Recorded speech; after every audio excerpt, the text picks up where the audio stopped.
خورونو د خوب باره کې یاد ساتو چې کله خوب وینو نو علما د دې لپاره دا ذکر کوي چې یا بدا حبیب ته بیانوي او یا لبیب ته.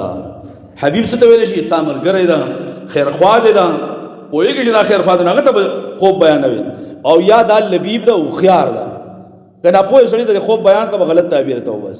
او که خیر خوا نه وي نو هغه ته د خوب هغه به په حسد کې راشي. دا سړی خو لکه د هغې لوی مثال دا قرآن کې یوسف علیه السلام واقع چې الله شروع کوي. یوسف علیه السلام ورکوټی ده او خپل پلار یعقوب علیه السلام ته راغله، یا ابتې انی رأیت احد عشر کوکبا والشمس والقمر رأیتهم لی ساجدین. بابا جان ما خو بیګا خوب لیدلی. څنګه خوب ده؟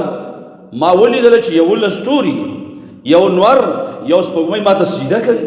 نو یعقوب علیه السلام پلار دا هغه په خبره باندې پوهېږي، د الله نبیم دا پیغمبر دا، هغه تعبیر ورته نه بیانوي بلکې تدبیر ورته بیان کوي.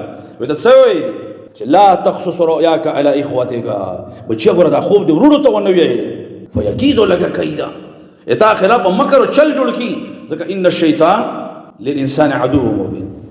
انسان د پر شیطان ډیر دا خبرونو کې کيو سړی هم په دې باندې پوه شو چې دا چې موږ د سجده کوي د معنا دا چې الله آینده دور کې یو لوی مقام مرتبه ورکوي او موږ به د ماته هو هغه په حسد کې راشي. نو دا خوب هغه چاته بیانوي چې یا لبیبي وخيار او یا دا چې تا حبیب د مرګره دا خیر خواه.